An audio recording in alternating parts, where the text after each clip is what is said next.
सदर मुस्लिम लीग नून नवाज शरीफ ने बाली पीटीआई को रूठा हुआ बच्चा करार दे दिया। नून लीग के सेनेटर से खिताब में नवाज शरीफ ने कहा कि साबिक वजीर आजम का रवैया 25 साल से एक रूठे बच्चे जैसा है। मैं ये कर दूंगा, वो कर दूंगा, जेल में डाल दूंगा, नवाज शरीफ के कमरे से एसी उतार दूंगा। आज तुम जेल में हो, मैंने तो नहीं कहा कि कमरे से एसी उतार दो। आप तो हमेशा एक रूठे हुए बंदे की तरह से शुरू से ही आप अपना पिछले 25 साल से आपका यही रवैया है।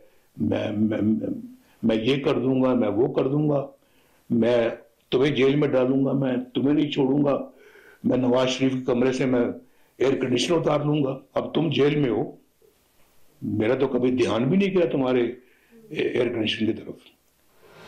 तुमने एक की बजाय 2 लगवा लो, मुझे कोई इतराज नहीं है, लेकिन अपना ये मैं इस तरह का बंदा नहीं हूं, वरना कि मैं दिल में इस तरह की कीना परवरी करूं या कीना रखूं या अदावत रखूं या मैं कोई बदला या इंतकाम की सियासत करूं। मियां नवाज शरीफ ने यह भी कहा कि मुल्क गरीब की ज़िंदगी बहुत मुश्किल है, ना उसके पास आटा है, ना सालन है, बिजली बहुत महंगी है। नून लीग के सेनेटर से खिताब में मियां नवाज शरीफ ने कहा कि वो मैं इतनी महंगी बिजली छोड़कर मैं नहीं गया था। शहबाज शरीफ और मरीम नवाज की कोशिशों की वजह से अवाम ने कुछ सांस लिया है। पाकिस्तान के अंदर गरीब लोगों का जीना मुश्किल कर दिया है, महंगाई को आसमान पे ले गया है, और फिर ना रोटी मुयसर है, ना सालन मुयसर है, ना बिजली मुयसर है तो बहुत ऊंचे रेट पे। ये क्या मैं छोड़ के गया था ऊंचे रेट पे बिजली? मैं तो इंतहाई सस्ते रेट पे बिजली को छोड़ के गया था। हमने तो IMF को खुदा हाफिज कहा था, ये उसको दोबारा लेकर आए, और आज इतनी बड़ी बड़ी शर्तें वो लगा रहे हैं। वो शर्तें मानी जाएं तो फिर गरीब के लिए मुसीबतें क्यों नहीं पैदा होंगी? आज पाकिस्तान के अंदर एक लोगों के अंदर कुछ थोड़ा सा सुख का सांस आना शुरू हुआ है, तो मैं जिसके लिए शहबाज साहब को भी शाबाश दूंगा। बहुत बड़ी मेहनत से काम कर रहे हैं और बहुत खुलूस नीयत से काम कर रहे हैं, और बिल्कुल उन्होंने दिन रात एक किया है। मैं मरीम नवाज शरीफ को भी शाबाश दूंगा कि भी माशाल्लाह दिन रात मेहनत कर रही हैं। ऐसा कोई निज़ाम लेके आए, बैठे, सस्ती बिजली लोगों को प्रोवाइड करें। सस्ती बिजली, अगर आटा सस्ता हुआ है अल्लाह का बड़ा शुक्र है, घी सस्ता हुआ बहुत अल्लाह का शुक्र है, डीजल पेट्रोल सस्ता हुआ अल्लाह का बहुत शुक्र है, सब्जियां सस्ती हुई हैं अल्लाह का बहुत शुक्र है। कराची में 3 दिन के दौरान सिक्योरिटी गार्ड्स के हाथों 2 नौजवान कत्ल हो गए। नॉर्थ कराची में सिक्योरिटी गार्ड्स की फायरिंग से कचरा चुनने वाला नौजवान जाँ बहक हुआ। पुलिस अब तक मुलजिम सिक्योरिटी गार्ड को गिरफ्तार नहीं कर सकी है। तफसील इस रिपोर्ट में जानिए। नॉर्थ कराची 11A में जुम्मे के रोज मामूली सी तकरार के दौरान सिक्योरिटी गार्ड की फायरिंग से कचरा चुनने वाला नौजवान शदीद जख्मी होने के बाद अस्पताल में दम तोड़ गया। वारदात का मुकदमा वालिद की मुद्दत में थाना सर सैयद में दर्ज कर लिया। मकतूल के वालिद का मुकदमे में बताना है कि मैं और मेरा बेटा कचरा चुनने के लिए नॉर्थ कराची सेक्टर 11A पहुंचे थे। नमाज जुम्मा की अदायगी के लिए समत को उसी मुकाम पर छोड़कर मस्जिद चला गया था। जब वापस आया तो मेरे बेटे के पेट में गोली लगी हुई थी और वो जमीन पर पड़ा हुआ था। जख्मी बेटे ने बताया कि सिक्योरिटी गार्ड ने गोली मारी और फरार हो गया। पुलिस का बताना है कि निजी सिक्योरिटी कंपनी के सुपरवाइजर आसिम को हिरासत में ले लिया है। पुलिस का दावा है कि निजी कंपनी ने गैर तरबियत याफ्ता गार्ड भर्ती किए हुए थे। फरार गार्ड रमजान की गिरफ्तारी के लिए छापे मारे जा रहे हैं। 15 पे इतला हुई गन शॉट हुआ है। हम फौरन जगह पे पहुंचे तो एक 17-18 साल का बच्चा एक ज़ख्मी पड़ा था। फ़ौरन हमने एम्बुलेंस कॉल की, इसको फ़ौरन अब्बासी से ही शहीद अस्पताल पहुंचाया। तहकीकात की ये पता लगा कि एक सिक्योरिटी गार्ड है रमज़ान, उसने ज़रा सी तल कलामी पे उसको गोली मार दी। तल कलामी क्या थी, वो गधा गाड़ी चलाता था, गधा गाड़ी से कलाजत गिरी है।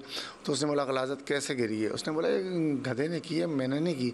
इस बात पे तल कलामी रिटेलिएट हो गया, उसने गोली मार दी उस पर। फायरिंग करके फरार होने वाले मुलजिम सिक्योरिटी गार्ड रमजान की सीसीटीवी फुटेज जियो न्यूज ने हासिल कर ली। मुलजिम को असला थामे भागते हुए देखा जा सकता है।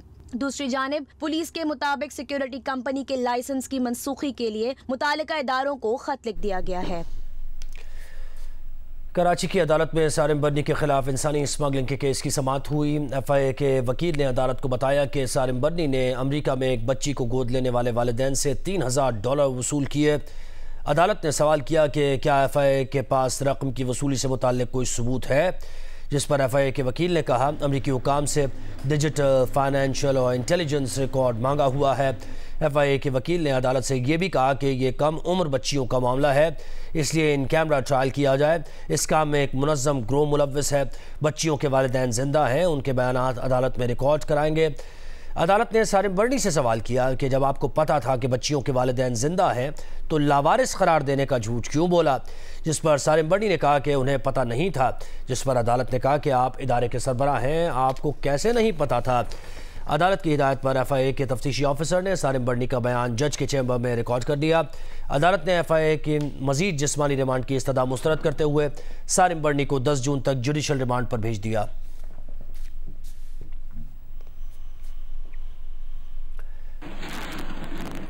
गवर्नर सिंध कामरान टिसूरी से दाऊदी बोरी कम्युनिटी के वफ़द ने मुलाकात की। बोरा बरादरी के 4 रुकनी वफ़द से मुलाकात में गवर्नर सिंध ने दाऊदी बोरा जमात के पेशवा मुफज्जल सैफुद्दीन को कराची के दौरे की दावत दी। गवर्नर सिंध कामरान टिसूरी ने कहा कि वो जल्द ख़त लिखकर मुफज्जल सैफुद्दीन को मुहर्रमुल हराम कराची में गुजारने की दरख्वास्त करेंगे। दाऊदी बोहरी कम्युनिटी की कौमी मईशत में खिदमात लायक तहसीन हैं। Pakistan ICC T20 world cup में भारत के खिलाफ मैच से पहले पाकिस्तानी टीम आज ट्रेनिंग सेशन करेगी। पाकिस्तान और इंडिया के दरमियान मैच हफ्ते को न्यूयॉर्क के नसो स्टेडियम में रात 7:30 बजे खेला जाएगा। ICC T20 वर्ल्ड कप में अमेरिका से शिकस्त के बाद कौमी टीम जुमेरात को न्यूयॉर्क पहुंची थी, जहां कौमी टीम ने कल मुकम्मल आराम किया और आज ट्रेनिंग सेशन में हिस्सा लेगी। ट्रेनिंग सेशन रात 9 बजे शुरू होगा और 3 घंटे तक जारी रहेगा। पाकिस्तान टीम कल अपना अगला मैच भारत के खिलाफ खेलेगी। दोनों टीमों के दरमियान मैच कल रात 7:30 बजे न्यूयॉर्क के नासौ स्टेडियम में खेला जाएगा। न्यूयॉर्क में पाक भारत मैच से पहले पाकिस्तानी फैंस मायूस हैं। उनका कहना है कि अमेरिका से शिकस्त के बाद वहां के लोग हमें चिढ़ा रहे हैं। उनसे बात की है senior sports journalist Syed Yahya Husaini ने। आइए सुनते हैं। मुकाबला है पाकिस्तान और भारत की क्रिकेट टीमों के दरमियान, और मैच का नतीजा चाहे कुछ भी हो, लेकिन दोनों टीमों के फैंस का जो इस वक्त नुक्ता अरूज है वो बहुत ज़्यादा है। और पाकिस्तान टीम का डैलस में जो परफॉर्मेंस रहा है उसके बावजूद लोग पाकिस्तान के मैच को देखना चाहते हैं, इंडिया के खिलाफ पाकिस्तान को खेलते हुआ देखना चाहते हैं। और इस वक्त पाकिस्तान टीम के होटल के आगे मैं मौजूद हूँ और लकीली मेरे साथ टीम पाकिस्तान को सपोर्ट करने वाले और टीम इंडिया को सपोर्ट करने वाले दोनों ही शायकीन क्रिकेट मेरे साथ मौजूद हैं। दिल क्यों नहीं टूटा, बड़ा अफसोस हुआ, ये क्या हुआ हमारे साथ समझ ही नहीं आया ये हुआ क्या है। बल्कि मैं तो आज निकला बाहर पाकिस्तान के कैप पहन के, तो मुझे आके यूएस के बंदे आके गोरे मुझे बोल रहे हैं, चिढ़ाने मुझे बोलने के यूएसए में, तो बड़ा अफसोस हुआ कि अब ये भी देखना पड़ेगा।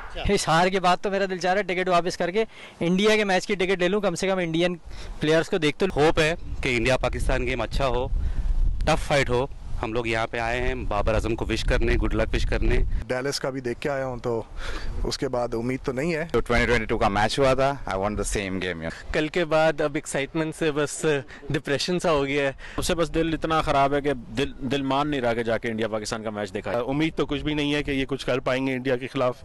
इंडिया की बैटिंग बहुत स्ट्रांग है। और याया ही हमें बताएंगे कि न्यूयॉर्क का मौसम कैसा है और विकेट की क्या सूरत हाल है। यह है नासौ क्रिकेट स्टेडियम न्यूयॉर्क, जो कि इस वक्त दुनिया की तवज्जो का मरकज बना हुआ है। और 9 जून को यहाँ पाकिस्तान और भारत की क्रिकेट टीमों के दरमियान मुकाबला होने वाला है। और पाकिस्तान और भारत के दरमियान जो मुकाबला होने वाला है उस मैच के लिए जो पिच तैयार की जा रही है, क्या उस पिच के ऊपर बैट्समैनों के लिए बहुत कुछ मौजूद होगा या नहीं होगा, ये वो सवालात हैं जो यहाँ पर अब भी मौजूद हैं। पाकिस्तान और भारत के दरमियान नासौ क्रिकेट स्टेडियम में होने वाले इस मुकाबले के लिए तैयारियां मुकम्मल हैं। भारत के खिलाफ पाकिस्तान टीम ने 2021 में दुबई में कामयाबी हासिल की थी वर्ल्ड कप मुकाबलों में। क्या पाकिस्तान की टीम न्यूयॉर्क में अपने इस परफॉर्मेंस को दोहराने में कामयाब रहेगी, ये एक बड़ा सवाल है। Syed Yahya Husaini, Nassau cricket stadium, New York, Geo news.